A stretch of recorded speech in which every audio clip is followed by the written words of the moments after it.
you want to just go ahead? And, Yeah, okay, you're good. great. Well, thanks for coming. We have a small group. It's great because I was telling John, small groups are good because you get to chat a little bit. Yeah. And so I'm Amy Calder, and I live in Waterville. It's my husband Phil, and my sister-in-law Kathy, and you're Phyllis, and Reba, and John. So I thought I would just talk a little bit about my book, Comfort is an Old Barn, and how it came to be, and then we can just open it up to questions or, as I like to say, a conversation, because I like to hear from you too and what you have to say. So I am a news reporter for the Morning Sentinel. This is my 35th year, 35 years.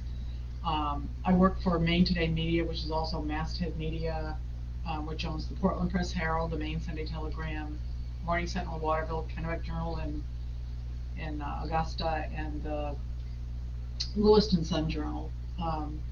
I would say we own most of the newspapers in the state, with the exception of the Bangor Daily News, and we all share stories. So, and so my beat is I cover Waterville, the city of Waterville. I cover Waterville city government, which means I get to cover the city council and the planning board and the board of education, but I also cover economic development. I cover crime, accidents, murders, fires, just at a smaller paper you get to really cover just about everything, which is great because you never get bored and you never know from one day to the next what you're doing.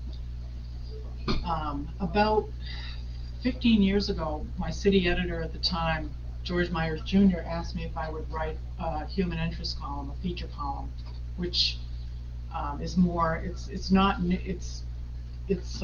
very different than news, because with news, you've heard that you start a news story with who, what, when, where, and why, and you have to be very careful about everything you write. You have to check and recheck.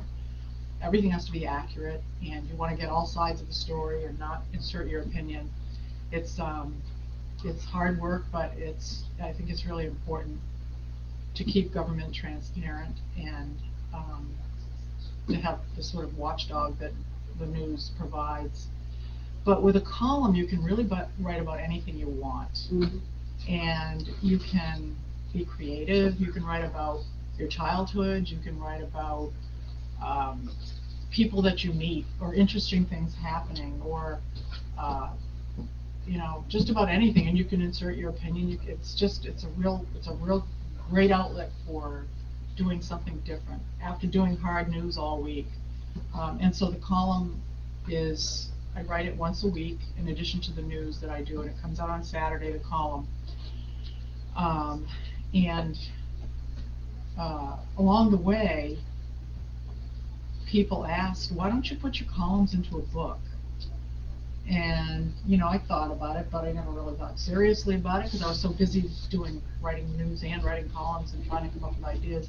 And a column is, you can't really say, well, I'm not going to write one this week. It's really a commitment, and you have to do it every week, and I try to get it done by Wednesday because it's in Saturday's paper.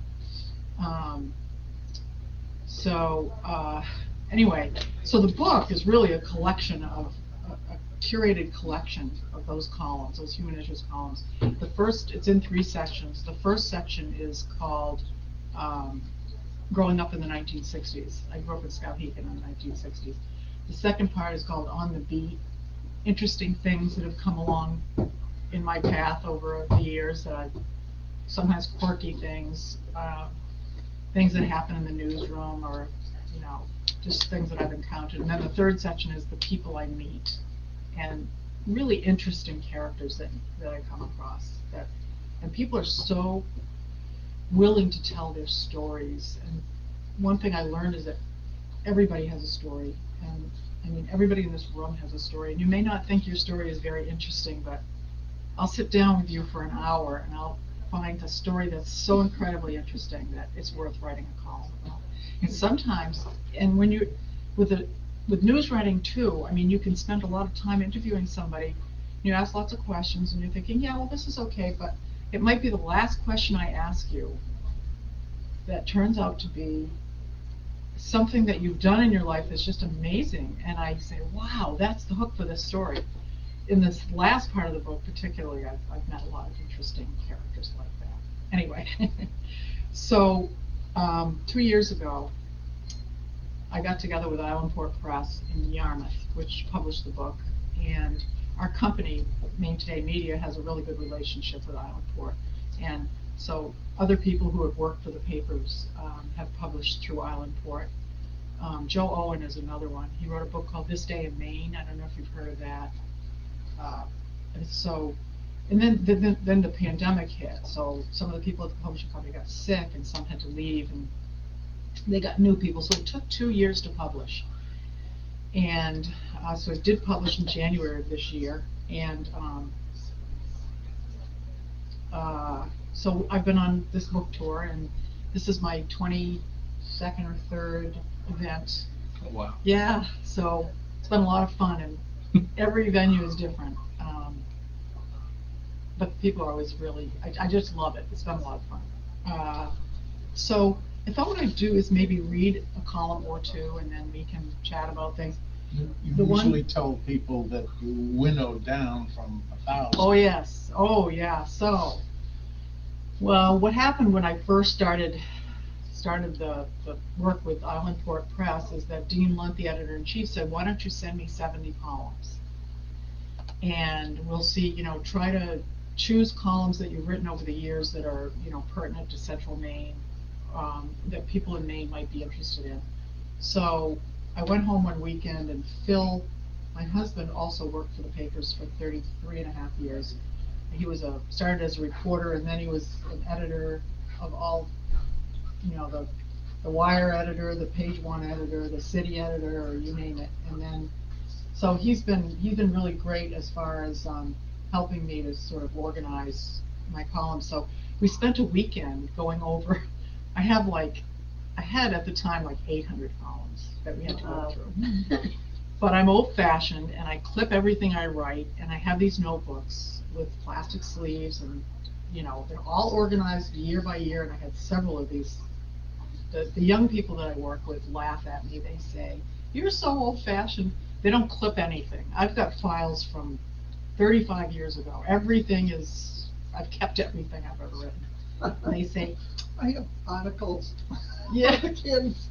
Yeah. All their sports and all Right. they're well clipped. yes, Yeah. yes, we do that, right? And I say to these young reporters who I really love and love working with, I say, if the internet blows up someday, you guys will lose everything, and I will have everything that I've ever written. We get along well. It's kind of a symbiotic relationship. They teach me all about technology and the new lingo and all this new stuff, Facebook, all that stuff. And I have institutional memory, so they come to me when they need something. Like if this woman, Caitlin, came up to me. She was like 23, and she said, Amy, I have to cover my first fatal accident, and I have no idea what to do. Can you help? And I said, sure. So I laid it out for her.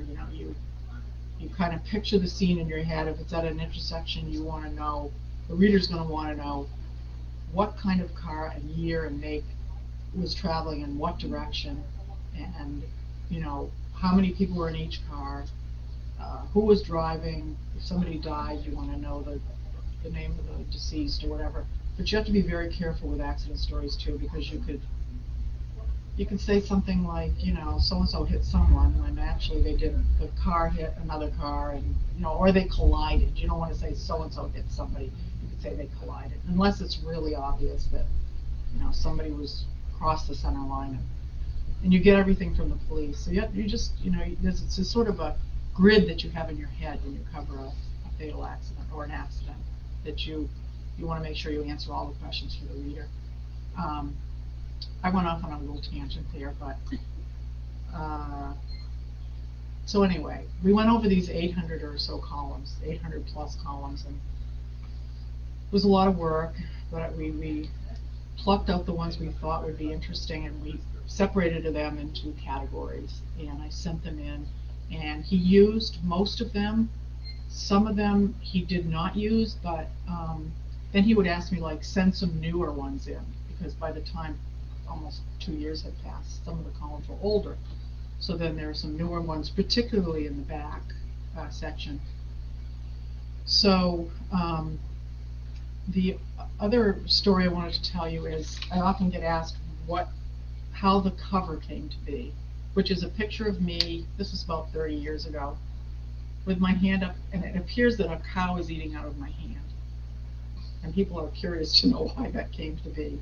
Well, the photo was taken by a fellow named Algis Chemisis, who I went to high school with in the 70s back in Skowhegan. And we were in theater together. He was grew up in Norwalk. He was the son of an anesthesiologist, who was a very good anesthesiologist, had quite a large family. Algis was kind of shy, a little bit quiet, but very artistic, and I learned years later that he spent much of his childhood out in cemeteries in his little town of Norwalk, photographing these stones, these beautiful stones. Some of them were angels, some were, birds, or, and I later saw these photos. They were quite good. But he told me also later in life that he, in high school, had this certain Latin teacher. And this Latin teacher didn't like him very much. I don't know why, but in class one day, this teacher said to him, Algis, you're never going to amount to anything. And Algis was really struck, he was really devastated by this. Not only was it said to him, but it was said in front of all of his peers. And it really, made him feel horrible. Well, as it turns out, years later, he becomes a world-renowned photographer. And he went to Canada. He worked for a publication in Toronto for quite a long time, and he also went around the world photographing famous people and events and things. And about 30 years ago, I was working at the Skowhegan Bureau, and he called me up and he said, hey, I'm in town. I have this exhibit going around the world called Holy Cow. He had gone to India and photographed 5,000 cows. And he put together this exhibit, and it was in New York City at the time. And he said, would you like to do a story? And I said, sure, I'd love to, and write about, what you've been doing since I saw you, since high school. So he came to the Bureau, and I interviewed him and wrote this nice story. And in the story, I told the little story about the Latin teacher saying he wouldn't amount to anything, which I thought was kind of ironic because he actually did amount to something. And so after the interview, I said, can I get a photo of you? And at the time, we took our own photos with black and white, my Pentax K1000 black and white film. And he said, yeah, why don't we go out to find a farm where there are some cows? Because the exhibit's called Holy Cow, that would work well. And I said, that's a good idea. So we hopped in my car, we drove through downtown Skowhegan, and we drove out to the Melvin's Mills Road and headed toward the little town of Cornville on the West Ridge Road. And there was a hill and a farm. It was called the Earl Farm. It was a hill with all these cows all over it. So we stopped and got out, and he stood over. He told me what to do. He said, make sure this cow's over here and this cow's in.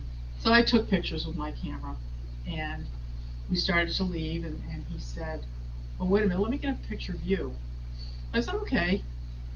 So he told me where to stand, and he said, no, move a little bit to the left, a little bit to the right, put your hand up. No, turn it this way, flatter, like this. So he took some pictures, and I didn't think much about it at the time. And got back in the car, and we went off to lunch. And a couple of weeks later, in the mail, I get this flat envelope from Canada. And I opened it up, and there was a picture of me feeding a cow out of my hand. So I've always treasured the photo and kept it on my office wall. And when Islandport was looking for cover photo, they asked if I had anything in mind, and we went through photos, and I found this one, and I said, gee, maybe that would work,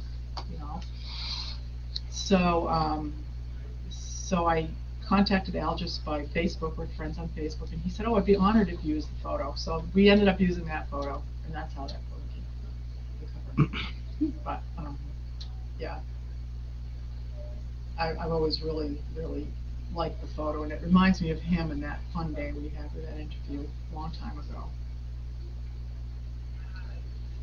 So anyway, I thought I would read a column, and maybe the first one in the book, because it's the cover, it's the title, Comfort is an Old Barn. And it's one of my, I think, favorites, just because it has to do with, my childhood, and when I read it, I feel like I'm taken back there, kind of. So, Comfort is an Old Barn. I hate seeing old barns sagging and leaning from the weight of time and aging timbers. Many years ago, as I traveled around central Maine chasing stories, I'd make mental notes of all those old barns I saw, with the intention of one day photographing them and collecting the images in a book.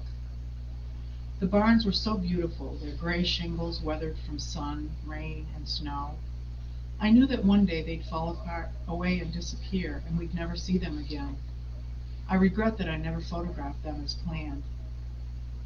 The old barns of Maine carry lots of stories, hold many memories, and remind us of the sweetness of rural life.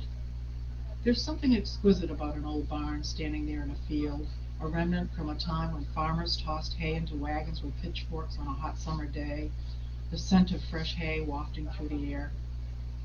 Barns were an integral part of my youth. I can't dream about my past without remembering those magnificent structures where horses stomped around in their stalls, eyeing us curiously as we approached, and cows chewed on feed. The scent of hay was intoxicating. My friends and I would climb up into the haylofts and meander through the bales, hold conferences, and take turns jumping off into haymows below. Barns were great napping places, quiet, comfortable, and safe. It was never a wasted day spending time in a barn with the animals, feeding, washing, and brushing a horse, shoveling manure and spreading a fresh bed of straw, or merely sitting on a bucket watching someone else do it. Sweeping away errant chaff from old barn boards, polishing a saddle, organizing bits and bridles on posts, it was all good work, satisfying work. I got to thinking about those barns one day while attempting to tidy up and organize my mother's barn, the barn I spent many days in as a youth. I know every nook and cranny of that old structure, every beam, peg, and hole in the floorboards. The barn still visits my dreams, albeit it has been decades since I played there. As children, we staged plays and dance recitals in the second floor loft, assigning seats below to the mothers of the neighborhood kids who performed there. We played house, hospital, hide and seek, and storekeeper in the barn, climbing deftly up and down beams like monkeys, never needing a ladder. We had hiding places, cubby holes, and special rooms designated for club meetings. The barn kept our secrets. My friend Terry got the nickname Hayseed from spending so much time there. It was our castle, the place we ran to when a summer shower struck. It was a day-long refuge during a good, hard rain. There's nothing so sweet as sitting just inside the open front door of a barn during a downpour, watching the world outside from that safe, dry, contemplative place. There's comfort to be found from being inside a barn, a sense of being grounded.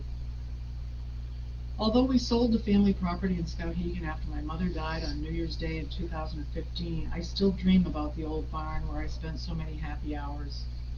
In those modern dreams, I climb to the second floor loft where an ancient, dusty canoe lies across the floorboards. Chipped cups and saucers we used to play house are scattered about. Boxes of discarded books and other debris are stacked in corners, and barn swallows are swooping in and out of a broken window at the roof's peak. Balancing as if on a tightrope, I step across a wooden plank perched over an open chicken coop below. Although the plank bows in the middle, I never fall in. Those dreams, I think, portend that all is well, despite what we have lost to time. In those old barns, we learned, discovered, imagined, dreamed fearlessly, and prevailed. It's delightful.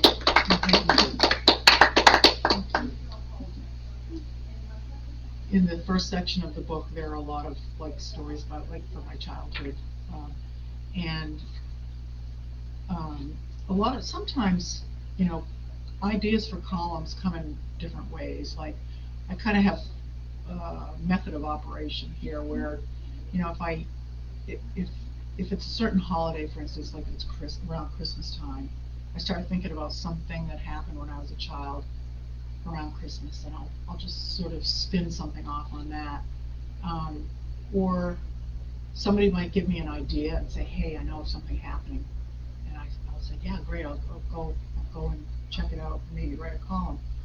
The other thing I do is if I'm kind of scraping the bottom of the barrel, I'll Google the day in history, like this coming Saturday is the 8th.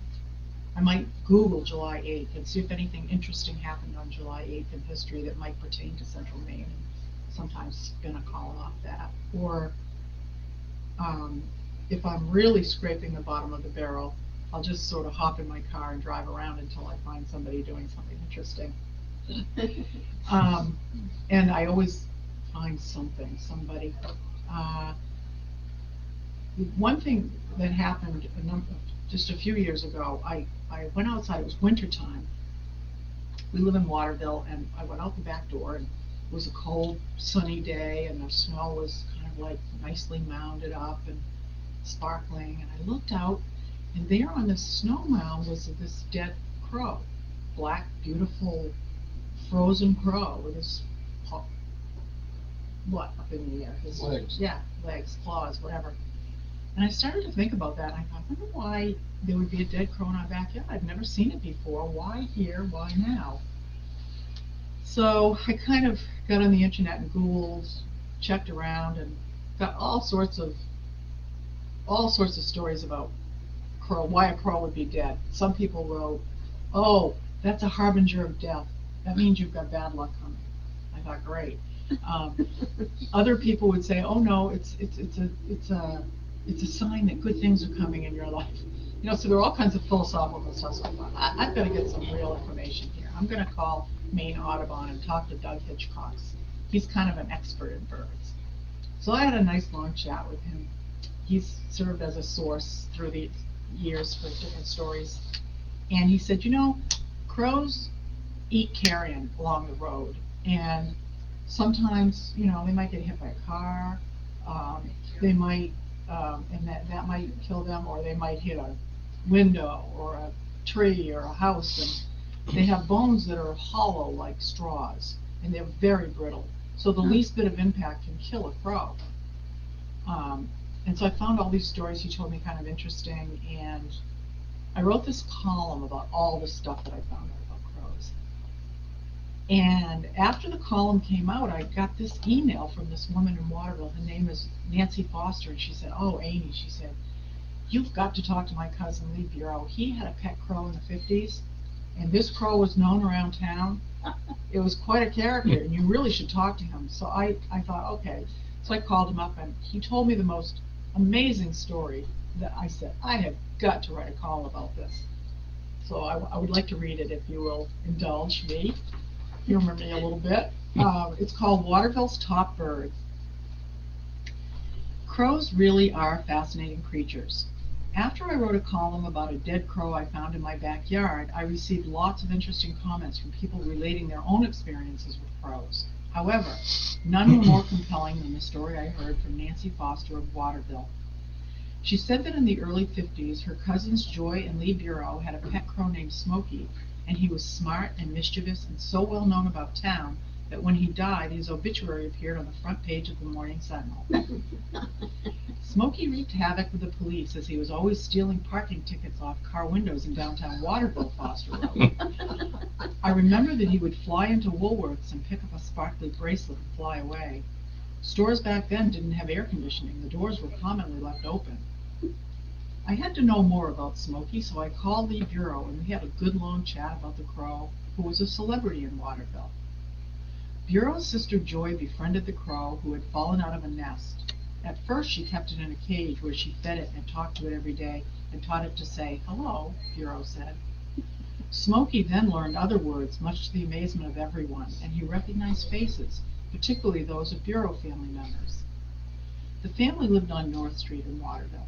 Lee Bureau, who was 15 at the time, slept outside in a tent all summer, he said. He had a newspaper route, and he had to get up at 4:30, and Smokey would act as his alarm clock, flying into the tent every morning and pecking and pulling at his blanket. If that didn't work, The crow became more aggressive, said Bureau, now 80. He'd jump right up on my head and take his beak and stick it in my ear like there was something in there, Bureau recalled. It was just a ride at 4:30 and he gets me up. I'd get on my motor scooter and he'd ride on my shoulder. I'd go over the North Street Bridge, and there was something about it he liked. He'd spread his wings and disappear, and I kept going. I'd see him off in the distance. He'd play games. When I'd slow down, he'd come back, and he'd be on my shoulder, and we'd be eye to eye, and he'd make funny noises. The bird was amazing. He knew my paper route better than I did. While Smokey lived on the Bureau property, he also flew around town and especially liked Rummel's ice cream stand on Silver Street. People would feed him. They didn't know what to make of him. He had quite a vocabulary. People just couldn't believe it. He flew all over the city. People would call up and say, "Hey Lee, your bird's over here. He took clothespins off my line." Sometimes Smokey would remove clothesline catches, which caused people's sheets to drag on the ground, according to Bureau. He liked little things, eyeglasses, nickels, combs, shiny things. He had a secret place down by the high school, a 3-story apartment house in the eaves of the building. Everybody kept saying he's got his stuff up there, but nobody dared to go up. Bureau's father, Harvey, finally got a 40-foot ladder that reached up to the spot, and they found the stash, he said. There were safety pins and earrings and necklaces and little pieces of aluminum foil, all sorts of things. Smokey loved raw hamburger, and when he got hungry, he'd fly home to get some. Bureau said the crow could see a hamburger from a long distance. One day, the crow plucked $200 in cash from Bureau's father's t-shirt pocket as he was talking to the local football coach in the driveway, and he flew up to the chimney on the roof next door. Fearing Smokey would release the money from his beak and drop it in the chimney, they took action. My father said, "Quickly, go get some hamburger." So I ran in the house and I got some hamburger. Smokey saw the hamburger and dropped the money, and the money was rolling down the roof. You can't make this stuff up. One of the most amazing things about Smokey is that he knew what classrooms Lee and his sister attended all day at the old high school, now called Gilman Apartments on Gilman Street. He'd land on the windowsill and peck on the glass, Bureau recalled. He knew where my sister was. My French teacher was scared to death. I said, "Don't be afraid, it's just my pet crow." I went to the window, and he'd walk back and forth on the windowsill outside and then fly off. Bureau credits his sister Joy, who died many years ago, for spending so much time with Smokey that he became part of the family and could learn to talk. Smokey, who was Bureau's best buddy for about 3 years, ultimately met a sad end in 1952. It was winter, and the crow lived in the garage when it was cold, but as temperatures dipped 15 below zero, the family got worried and put him in their cellar, where he would fly around, talk, and play games, according to Bureau. But one day, he pecked open a bag of ready cement and ingested some and died. The family was devastated, Bureau recalled. I was really bent. I didn't realize I could be so attached to a crow. It was sad. It really was. Smokey was featured in the Morning Sentinel several times. A photo with his front page obituary shows then police officer Joe Pliska directing traffic on Main Street downtown as Smokey struts across the street. There's people that remember him to this day, Bureau said. They see me and they say, "Aren't you the guy that had that crow?" So many people have their own stories about him. He was absolutely amazing. Crows are so smart. You wouldn't believe the things that Smokey would do. Carry a twig a long ways and hop up on the table to give it to me when I was doing a project. It was quite remarkable. I had so much fun with that crow. Recently, Bureau went to Wendy's restaurant on Main Street, and there was a group of crows walking around. He saved some of his hamburger for them, and he looked one right in the eye and talked to it, he recalled. "I could see my crow," he said. "They're such beautiful birds."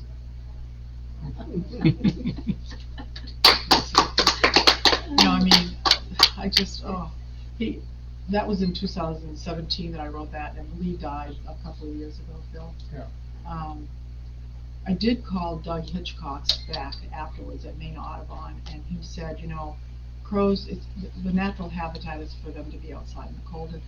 And Smokey would have survived the winter no matter how cold it was. There was no way that the bureaus could have known that. They were doing their best by trying to put him in a warm place.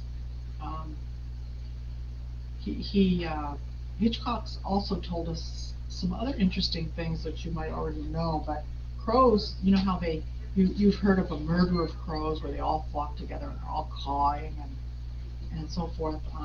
He said that if there's a bird of prey around, like an eagle or a hawk or something, they will all get together and they'll basically scare it off, or say, get the heck out of here. They watch out for each other. They, if there's some carrion here, one crow will watch as the other one goes and gets some food, and then the other one will come, and then that one will fly off, and they let each other know if there's danger. And one little story I wanted to tell, this winter, one day was in the kitchen and I was carving the fat off a piece of ham, and I didn't want to throw the fat away, so I said, I had this idea. I said, I know, I'll cut it in little pieces, I'll put it on a big sheet of tinfoil because crows like shiny things, and I'll put it out on the lawn and see what happens, because we do have crows around our house. So we watched for a little while, and no crows came, and then one crow would come, and the other one would sit and watch it until he took off, and then he would go, and the other one would watch, and this went on, and we got kind of tired of watching, so we went in the kitchen and had lunch. When we came back into the living room and looked out the window, not only was all the food gone, the fat, but the whole piece of tinfoil was gone. And we said, a bird could not have flown away with that tinfoil, could it? And we thought about it. So then we tried it 2 more times after that with scraps on a big piece of tinfoil. And each time, all the food disappeared and all the tinfoil disappeared. So we decided, these crows fly off with this tinfoil. I don't know what they, it's pretty lightweight. I don't know where they take it, but they take it somewhere. I did read a story in the New York Times a few years ago about this young girl who would feed the crows. And the crows would bring her gifts. She would go put the food at a certain place, and she would come out the door, and in this certain place there was an earring, or a safety pin one day, or little things. She had this box, and it had little grids, a little wooden box with grids, and she had all of her little surprises in this box that the crows had gone. Anyway, that's a long talk about crows, but. Amy, have you seen the crow box? Have you seen crow boxes? No. It's a thing they've developed now that you can train your crows. My wife and I are fascinated by crows and this whole thing. Yeah. But it's made out of acrylic, and basically you start out and you put peanuts on it, and so the crows come for the peanuts, and then eventually you make it more difficult, like you put it inside the box, and they have to flip a switch to get the peanuts, and they'll learn how to flip the switch, and they'll teach each other how to flip the switch. Really? And then eventually you get it to where they have to bring you something to get a peanut out of the box, and so they bring you things to get and so your neighborhood crows, and you can train them only to bring you certain, like if you want to collect all the cigarette butts in your neighborhood, you have this thing collect cigarette butts, and the crows will bring it, and then they get a peanut. Seriously? Yeah, That's fascinating. I'll send you the link to it. It's really. Yeah, definitely. They can also they can learn faces, and then they tell that to other crows. So if you harass a crow, that crow will tell the other crows in the area, and then they'll mob you. See, they are very smart, aren't they? They tested it. I think it was in Portland, not Maine, but Oregon. With they put Dick Cheney masks on, and then the crows would mob people with that mask on. Really? Yeah, it's really they're fascinating. They're too smart for birds. Yeah. Really. I remember years. You know why they seldom find a dead crow next to the road? Because there's always one up on the telephone pole saying, "Caw, caw, caw." I did do a story years and years ago it was a little town between Athens and Hartland. What would that be? Maybe it was just Athens, I don't know, but it was this guy who had a junkyard. It was this older guy and this old-fashioned junkyard. And he had a pet crow named Joe. And when I went to talk to him, he said, Joe, Joe, and Joe would come flying out of a pine tree and come down and sit on his shoulder, and he would feed him raw hot dogs. Yeah. Yeah. Have you seen? So there's the crow. If you watch It's a Wonderful Life. Yes. There's a crow in there that lives in the bank, and that crow is, I I think his name's Jimmy the Crow. Oh. And he's also one of the ones in The Wizard of Oz. He's in like all these old movies, but you don't Really? notice him. But he was a part of SAG because he was so like sought after in the 30s that Really? he's in The Wizard of Oz. He's in It's a Wonderful Life. I can't remember, but they just kept putting him in things. And once I learned this, I started watching. I'm like, Oh. wow, This is new. This is news Yeah, to yeah. me. it's really they're Yeah. they're just like too interesting at Oh first. wow! I don't know. A member of the Screen Actors Guild, a Yeah. pro. I'll be darned. You learn something new every day. That's great. Yeah. Oh my. What is there anything I haven't talked about, Phil? That About what, crows, you mean? not about crows. I think we've expended all of our energy on the crows. Some of the Some of the columns that we went through, and it's a very close call. They only wanted 70, and we had stacks of them. And there are some that I said, this is a great one, put it in, and it didn't make the cut. And there were some in the book that, didn't do too much for me, to be honest. But that's just the way it happened. we were talking about the young people that I work with. They're really quite amazing. But there is a column that's quite short. I can read it to you of something that happened in the newsroom one day that really surprised me so much that I said I've got to write about this. Molly? I was just going to say, I think it was Mark Twain who said, if you want me to speak, I'm ready now. Talk all day. But if you want me to speak for 10 minutes, I'll have to take a week to prepare. In other words, it's what you don't say. Yeah. Yeah. So you try to distill out the, short words in short sentences in short paragraphs. Right. More punch than great long words. Yeah. Ernest Hemingway was a journalist before he was an author, and you notice when you read his books, the sentences are short, they're quick, they're there's fast-paced reading. Who is it, Faulkner, who has these really long sentences that go on for paragraphs. Oh, Henry, I mean, you read half a page and then there's a semicolon. Yeah. It keeps going. Yeah. With newspaper writing, they want you to be succinct, and you want to, In newspapers, every sentence is usually a paragraph. Yeah. It's not an academic paper, and you write it so that if you chop it at the bottom, you haven't lost the important stuff. And they say, you've probably heard this, that in newspaper writing, they say you really want to be writing for 5th grade age group, something that everybody can understand. And that's true, because you don't want to use big words like that people don't understand. Half the time I don't understand them. I want to be able to tell a story, and your first paragraph, which is called your lead, L-E-D-E, in a newspaper story, it should say right up front who, what, when, where, and why. This accident happened Wednesday afternoon on Main Street in Dover Foxtrot, when a semi-tractor trailer or truck went over the center line and struck whatever. Anyway, that was kind of a long.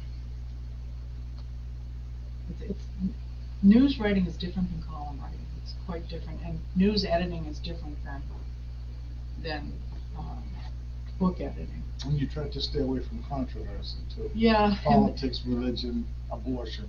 Right. In the columns in the book, I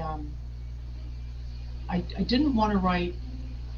I didn't want to write about any issue that I was covering in the news. For instance, if I'm covering a city council meeting and it's a really controversial issue, I don't want to write about it in a column. I don't want to give my opinion. So I stay away from politics in my column.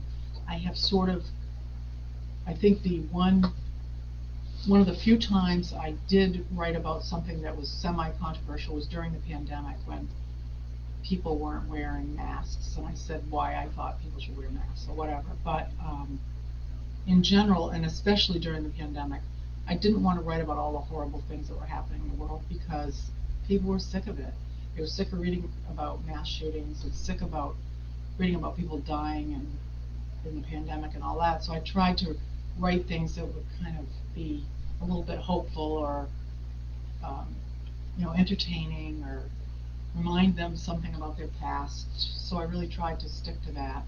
And you have to write a little transition And I had to write, and point out at once the editor's suggestion about in her columns, you can assume that most people know the layout of the area. But if somebody picks the book up in Bar Harbor to look at it, you've got to say that the Skowhegan Fairgrounds are half a mile from right, the Kennebec River where the canoes, whatever the story is. So he said, give a little description, yeah, of just context for the right. story. Like, what did your neighborhood look like? Were the houses close together? Were there fields? What did your mother look like? Describe her to us. Things that I suspect in my own mind I thought people would know. Of course they didn't know, but so it was a fun process. It was a lot of work, but it was a fun process putting this together. Right? Yeah. Does anybody have any questions or comments or? Were you going to talk about the stamp? Oh, that, yes. This, Bill likes this column. Well, it shows you the age we have lived into, as opposed to the way it used to be. I talked about how I love working with these young, I call them kids, but they're early 20s. They come just out of college and they, want to try, they've got a journalism degree or an English degree or a government degree or history, and they want to get into journalism. And some people stay, and some people stay for a few years and then they leave and go on to do something else, and they go to a bigger paper or whatever. A newsroom is a great place to be, and we've been working from home since the pandemic, so I really kind of miss it in a way, because there's no place like a newsroom where people are talking about ideas and they're asking questions and you're hearing the police scanner and all these things going on. There was this one reporter, she left a couple of years ago. Let's see, she'd been gone a couple of years. She asked me a question one day, and I said, geez, I've got to write a column about this. It's called, where does the stamp go? Page 125.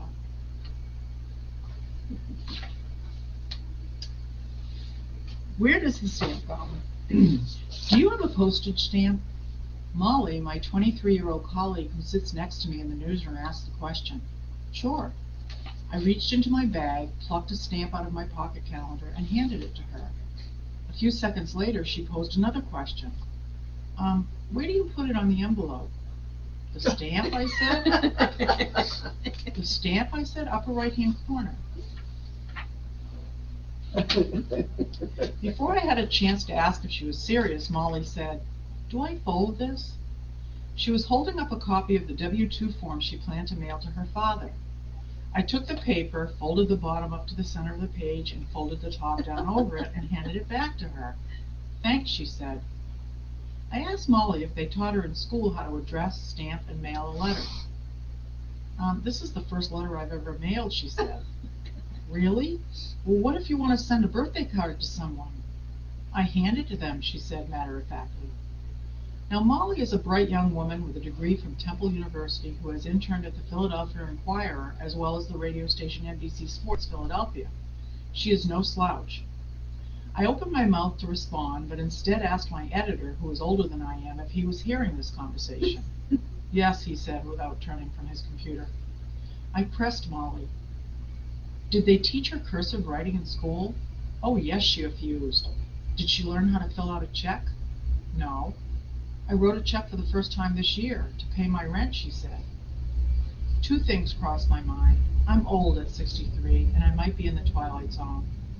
I turned to another colleague, Taylor Abbott, who was 22. Taylor, do you know how to send a letter? Of course, she said. My parents taught me how to do that a long time ago. I know how to write a check, too. Taylor said she also has sent packages, but only through Amazon. In other words, she has ordered gifts online, paid an extra $5 to have them wrapped, and never actually touched the gift or package itself. But I would have trouble sending packages at the post office, she said. I would need some help. I thought at this point about all the letters, cards, and packages I've mailed over my lifetime. I couldn't imagine not knowing how to do that. There's so many things I've experienced over the last few years that make me realize time is moving on, and so am I. But this dialogue with my younger colleagues tops them all. Don't get me wrong, I love working with them. They are constantly teaching me things about technology that are foreign to me, but second nature to them. They grew up with it after all. Kind of like my knack for mailing letters. After some deliberation, I've decided this symbiotic relationship really is fortuitous. I've got institutional memory and experience that Molly and Taylor draw on, and they bring a whole new perspective and set of skills to the newsroom. In that vein, I am reminded of a sign I saw years ago outside a small gas station and store in western Maine. If you don't stop, we're both going to starve, it said. Yep, we both reap the benefits.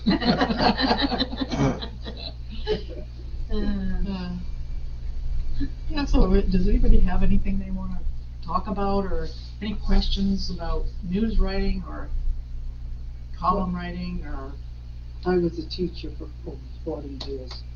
I taught Bravo. language arts, and I did the writing process, and one thing I would do is buy your book and read those as prompts, because like the barn, I lived on a farm. Oh. I thought of more stories I could share with you.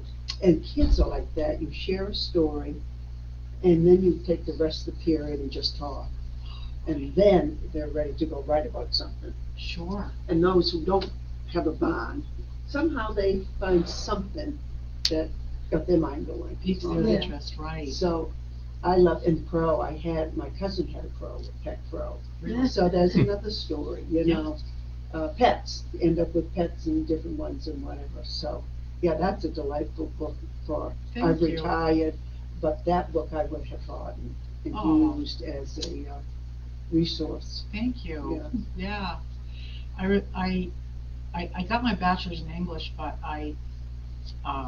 eventually I really wanted to get into journalism, but I guess I didn't have the confidence, you know, so I thought, well, I'll go back to school and get certified to teach high school English so that I can always have that job to fall back on. So I went for a whole year to UMass at Amherst, University of Massachusetts at Amherst. I went spring semester through the summer and the fall, and I had this really smart, he was the director of the College of Education, School of Education there. His name was Earl Seidman. And one day he stood in front of the class and he said, he was the English teacher of people who wanted to become English teachers. And Right. he said, what is the most important quality you can have as a teacher? And, you know, people raised their hands and they said all kinds of things like, you know, respect or skill and this and that. And actually he said, no, he said two things. One of the most important qualities is to be flexible, so that when students start talking about something else, that you've got this idea of you want to do this day, let them go, be flexible. Flexibility, that's so important, he said. The other thing he said that I never forgot was, if you want to teach kids, you have to know who they are. You have to know them, you have to know each one, what their interests are, where they came from. You have to really know them in order to teach them. That really made a big impression on me. Probably you had the same experience. And through writing, you get to know them. Right. You know, we used to do autobiographies, and so, you know, I might sign in on, you know, pets and read a story. Right. And you get to know them, and then somebody says something and you're off over here. And one of my, I don't know what we were talking about, people you liked, and all of a sudden they're talking about homosexuals, and this area is very homophobic. Yeah. And this was probably 20 years ago. Oh dear. And the conversation got awful. Oh, the kids were awful. Oh. I'm saying a prayer thinking, no, I gotta end this somehow. And Yeah. the boy down front, who was a Yahoo, usually said nothing during the whole thing. And it get to be, you know, like a minute left in class, and I'm about to stop in and kind of summarize and do something. He stops and turns around and looks at all of them and says, I used to talk just like you about them, but he says, my uncle's gay and none of it's true. I said, God thank you, bless that God, kid. and I smiled, and that was the end of class. Really? That was your best teacher's aide that day. You never know. We started over here and Wow. ended up over here, Yeah. and he saved the day. I would never thought he would have saved the day. Right. But kids respected him. He was a leader, but he was a yahoo. Yeah, wow. Are you still teaching now? No, I retired You over did? 10 years ago. How many years did you teach? 44. 44 years. No, I would have taught forever. Technology killed me. They were going to change the whole system. Oh, yeah. And the kids got me through the last 2 years, and that's not good. Oh, wow. You know, but, Yeah. you know, it was just, it's foreign to me even today. Oh, My daughter's brought me an iPhone, and I do very little. I don't know how to do anything except, yeah, you know, answer and write something. yeah, right. Well, you know, in the news business, the same thing sort of happened. I mean, we were working on old computers, clickety, clickety, click, and I can remember when the fax machine came about, it was like, I died and gone to heaven. I mean, years ago, if you wanted some court documents from California, you had to wait a week for them to get Yes. mailed to you. And when the fax machine happened, you got it like quickly, and I'm like, wow.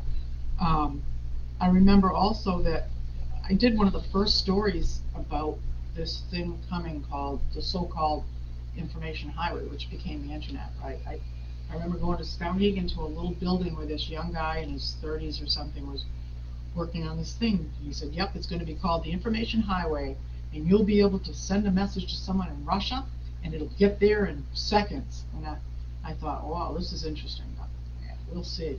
Yeah. But look what happened. And I mean, we all had computers in the newsroom, but there was, in the library, this room off the newsroom, where there was one computer that you could do email on. And we had to wait in line because so many people wanted to email something. you Yeah. know? I mean, imagine that. And now we all, of course, we all have it everywhere. But things change like that. And some reporters didn't make it. They couldn't go with all these changes, not just in technology, but one thing I learned, and it's probably true in teaching too, is that if you don't go along with the changes, you're not going to make it.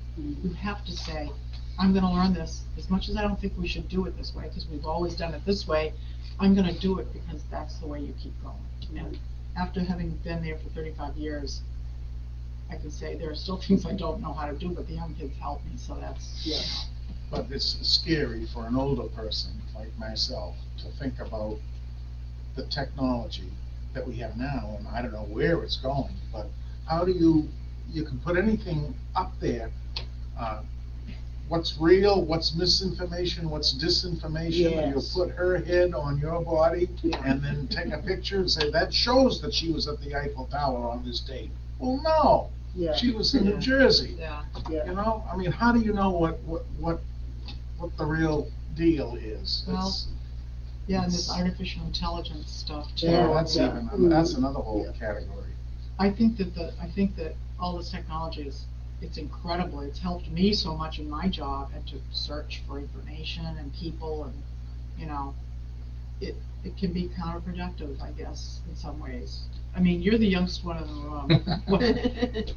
What are your thoughts about? Oh, Yeah. I'm kind of more optimistic on AI than I think most people are. Yeah, I mean, I don't know. My wife actually, she doesn't. She's not usually an early adopter of things, but she uses Chat GPT, which is AI. Yeah. She has to write an email that she doesn't want to write. Like, well, I was telling you that she works for Good Shepherd and she coordinates all the school food pantries in the state. And there's a lot of people that Good Shepherd wants to send them money, wants to send them food, but the person just doesn't respond. That's right. Or things like that. In this area. So she sometimes will want to send an email, and she'll be sitting there for an hour trying to not be mean to this person or say it in the nicest way possible. She's like, I don't know how to do it, so she'll type it into Chat GPT, say, write me an email, 3 paragraphs, requesting this form politely, and then she just copies and pastes it. And she told me about that, and I was like, oh wow, because I do it for dumb stuff. I have it, I ask it questions and it answers, and it's all stupid stuff. But she's actually like, What's it called? it's called Chat GPT. Chat Because I heard teachers, Yeah. professors especially. Yeah.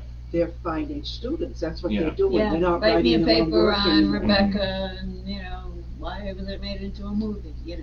Yeah, Yeah. it's all whatever that you're Yeah. talking Yeah, about. And I think it's gonna fill up a lot of things like that, of just like, um, I think they're gonna have to change a lot of things in education and in writing and in a lot of things, because it's gonna fill up a lot of those areas that used to be taken up with, term papers, things like Yeah. that. Yeah. I think a lot of they'll just have to adapt to new ways of showing that you actually know the information and you're not just copying and pasting Right. it, things like that. So I don't know. I talked to people about it, and I said, well, do you think that you are going to change it? Do you think you are going to stop AI No. from happening? Yeah. And they all say, no, I don't think so. I said, so you can either Yeah. get really mad about it for no, and it's not going to come to anything, or Yeah. you can try to figure out how to live in a world with it, Yeah. because that's what's going to happen. So, Yeah. I don't But know. it's the disinformation that is scary. Yeah. And the other thing that's scary too is when people get their bank account cleaned out because somebody posed as somebody else on Facebook or something. I just read a story about that. I don't know if Well, you Yeah, sell there's it- a lot of- Sell your house, take the Yeah. title Yeah. and sell it. There's a lot of scams and stuff Yeah. involved. You have to with be very it. savvy and, Yeah. yeah. I think people my age and younger, we just don't trust anything. Yeah, So it doesn't matter if there's a bunch of fake information, because we won't believe it right. anyways. If It's, something sounds too good to be true, it probably is. It's Yeah. way more relevant on the internet. I've written several stories about people that have got scammed, like Yeah. elderly people particularly, have had, Mm. money taken, they give money away and they never get it back. That's Mhm. really Yeah. awful. But, Well, we've had things even here where, because we have a publicly listed email, we have a publicly listed phone number. I'll get emails, I'll get phone numbers of fake invoices, or they say that I owe money, and I always have to call, and it's the same thing I tell the people who ask me about these kind of things, call the actual company and talk to a person, right, and make sure that this is an actual invoice, things like that. Don't Right. trust, that. Oh, yeah. Yeah. and never give any personal information over the phone, ever, Yeah, yeah. ever. Yeah. Or if they want you to join something and keep pushing you, just say, no, I want to think about Yeah. it, just no, no, no. Yeah. Yeah, anyway. Anybody have any other questions? Do you usually go for about an hour, John? Yeah, we usually go for about an hour. Your people, what kind of people have you met you said interesting? What Oh. person would you? Oh, well, in the third part of the book, do you want me to read another one quickly? I enjoy Yeah, it. yeah. Okay, this is an example of, how I talked about scraping the bottom of the barrel and just hopping in my car? Last October, I haven't read this one. I think maybe I read this once at one of my book events, but since you asked that question,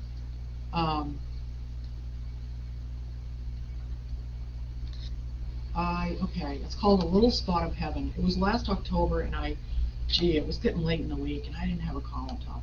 I said, I gotta get in my car, and I'm gonna drive. Okay, so, A Little Spot of Heaven. Peter Gregory's little slice of heaven is the small grassy spot just outside his apartment door at the corner of Summer and Gold Streets in Waterville, South End. There, he built a sort of cage several years ago using metal stakes, chicken wire, and lots of zip ties. The cage is about 10 feet tall, and inside it are several 13-foot towering cherry tomato plants growing in large pots. They'll grow until the first frost, Gregory said. I just keep them watered every day. I've got 2,000 tomatoes already this year. Every year I get more and more as long as I can keep the squirrels out.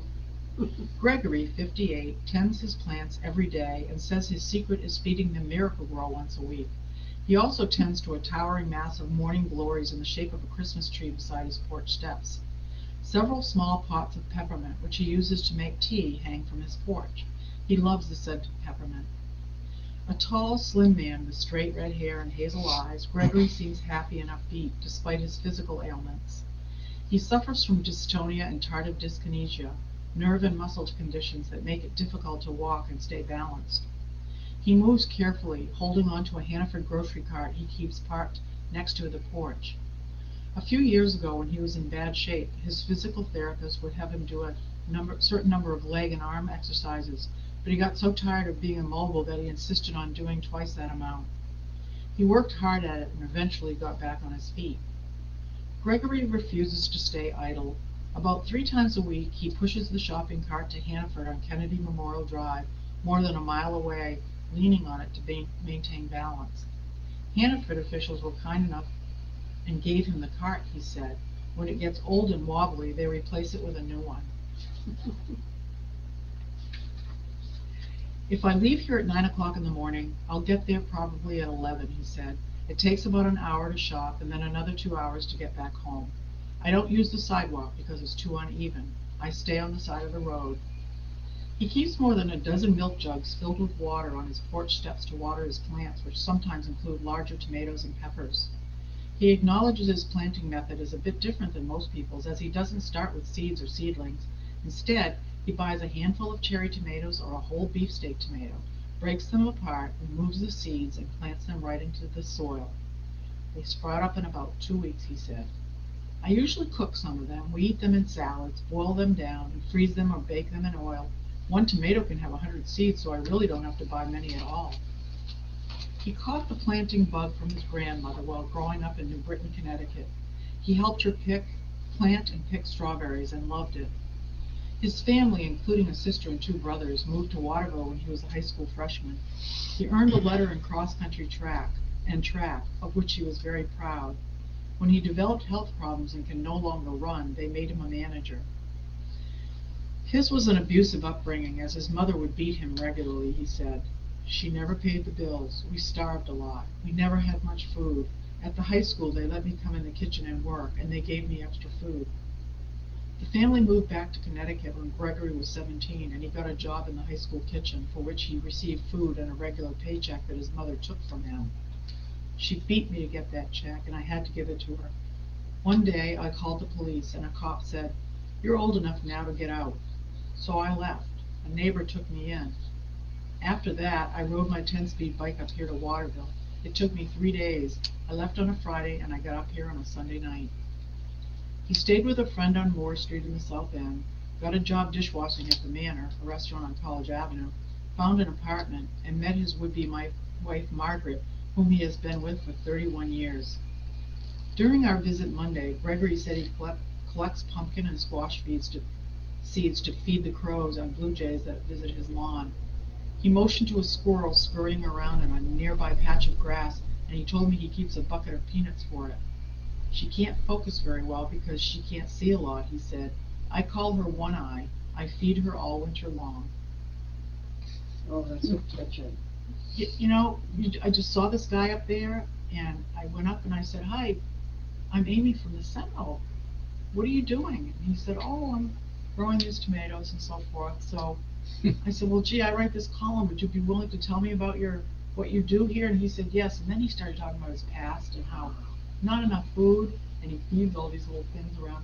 I just thought, gee, what a story. And, with that column, I must say, one last thing is that when I was leaving his house, and this is the south end of Waterville, which is kind of poor, and it's a French community that people came down from Canada at the turn of the century and settled there working the mills, and it was quite a community back then. And now it's, they've done a lot to revitalize it, and they continue to. But as I was standing on this corner of Summer and Gold Street, so it was a 4-way intersection, I said, my God, I've been working in this town so long. Over here, there was a house where a little girl, I did a story probably 3 or 4 years ago. A little girl got shot. She came home from school. She was 9, I think. She came home from school. She was in her bedroom playing with her little sister. Someone drove by, fired a gun, went through the wall, and hit her in the back. Lodged itself inside her back. She went to Boston, had surgery. She made it, but the bullet is still in her back. But later they found out the person that shot thought someone else lived there, that dealt drugs or something, because they had lived there before. So that was on that corner. On this corner over here, diagonally, I did a story about this guy who shot and killed the mother of their 2 little girls and rolled her in a tarp or a rug and put her in the basement, and that was a horrible story. And then over on this corner, I had done a story about this guy who was sexually abused as a youngster, and he had terminal cancer, and he called me up and wanted me to do a column because he wanted to warn young people. Before he died, he wanted to be able to tell his story so as to warn other people, don't, if something doesn't seem right, tell somebody or whatever. So on all four corners, I had done stories. I said, wow, I've been doing this a long time. Too long. And on that note, I really appreciate, Yeah. thank you, John, thank you. Phil has books to sell. If anybody's interested in buying one, I'd be happy to sign, but if you don't, that's fine too. And thank you. Yeah, thanks for coming, Amy. Glad I came. Thank you. I'm not buying books anymore. That's I okay. have thousands of them. Oh,